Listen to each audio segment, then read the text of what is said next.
Alors aujourd'hui une petite review de la Razer Mamba. Donc c'est une souris pour joueurs. Donc ça serait la première souris pour joueurs sans fil. Donc comme le dit Razer, bon Razer c'est historiquement une boîte qui ne fait que des accessoires pour joueurs. Donc leur slogan c'est For Gamers by Gamers. Donc pour joueurs, pour les joueurs par des joueurs. Donc elle se rapproche au niveau du design très fortement de la Razer Decider. J'ai mis la lumière, on verra peut-être mieux. Donc voilà, de la Razer Decider, hein, c'est des souris qui se ressemblent quand même beaucoup. Une petite différence, c'est que donc sur la Razer Decider, donc le sigle Razer est éclairé par une diode qui clignote, alors que ici sur la Mamba il n'est pas opérant. Et puis la molette, pareil, il y a un petit cran en caoutchouc au milieu que n'a pas sur la Decider. Bon, au niveau du design, les deux se valent. Hein. Ça serait un peu dur de dire qu'il y en a une qui est plus belle que l'autre. Il n'y a pas beaucoup de différence. Au niveau de l'ergonomie, donc la Razer Mamba sur les côtés a en plus des petits revêtements en soft touch qui sont bien sympathiques. Que n'a pas la Razer Decider. Même au niveau des boutons, des clics sur le côté, c'est pareil. Il y a un petit revêtement en soft touch aussi. Ici vous avez les petits boutons pour changer donc les DPI à la volée.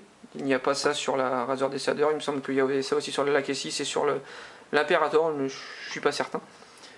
Donc ensuite, voilà, au niveau de l'ergonomie, c'est kiff kiff bourricot. Donc alors, je vais enlever la Decider, je vais remettre l'appareil. Donc ici, au niveau du socle, donc là c'est le dock de chargement de la Mamba. Donc c'est vrai qu'il est méchamment classe. Bon après faut aimer le bleu, ça tombe bien, j'adore le bleu.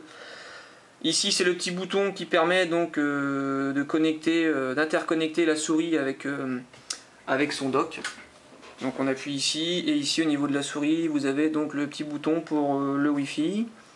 Ensuite donc le petit bouton on-off pour mettre la souris sous tension. En dessous ici vous avez la batterie qui somme toute au niveau de la sensation elle me paraît, bon elle est forcément évidemment plus lourde que la Decider, mais ses patins donc sont d'un téflon peut-être un petit peu différent, je saurais pas dire, mais elle glisse aussi bien, voire presque mieux que la Decider sur mon tapis Razer Exact Mat, dans un silence tout à fait remarquable. Voilà. Elle fait pas plus de bruit que la Nova sur le Overslide V3. Donc après, au niveau donc j'ai utilisé dans les jeux, donc FPS, pas comme je disais, pas le problème de stuttering. J'avais des problèmes de stuttering avec ma MX Revolution de chez Logitech. Là, il n'y en a pas. Après, les drivers, bon, je savais que c'était un petit souci des drivers de la Mamba. Donc là, je vais cliquer, je vais les mettre. Donc voilà, ici, voilà, il y a un petit message, je sais pas, lors de la lecture de la configuration depuis le Synapse, le curseur de la souris peut devenir inactif pendant quelques secondes. Et c'est vrai que là, c'est vrai que c'est relativement long. Alors pourquoi là, bizarrement, c'est assez court.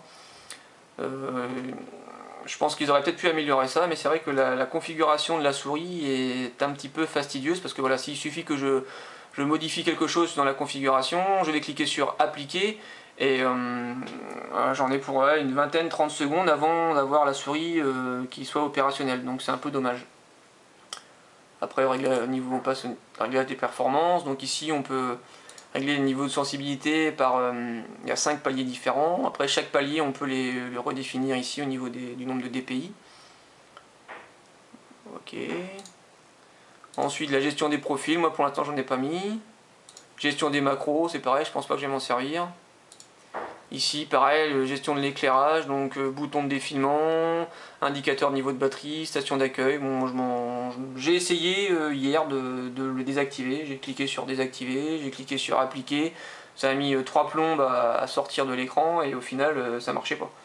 Donc alors je sais pas si c'est un bug du driver ou si c'est un bug de ma souris. Donc globalement, je dirais que le driver, mais bon, chez Razer, a priori, ils sont pas réputés pour avoir des drivers très optimisés. Le driver est un petit peu moyen. Ici, vous avez donc le niveau de charge de la batterie et le Wi-Fi. Alors voilà, au chapitre des petites déceptions, bon ben, donc c'est vrai que ça fait que 2 jours que je l'ai, mais bon, Déjà elle a mis plus de 5 heures à se charger, donc je l'ai mis sur le dock hier soir, elle a mis plus de 5 heures à charger, c'est quand même relativement long. Il paraîtrait que le temps de vie de la batterie sans charge est assez faible, alors je sais pas trop, je posterai dans quelques jours sur la vidéo mon ressenti là-dessus. Je dirais que pareil, j'ai rencontré des petits soucis à l'ouverture de ma session Windows ce matin. Donc j'avais éteint la souris hier soir, donc ici j'avais mis sur off. Lorsque j'ai rallumé l'ordinateur ce matin, donc forcément donc le dock étant directement sur la prise USB, donc il s'est mis en route. J'ai allumé ma souris et en fait le curseur à l'écran ne se déplaçait pas.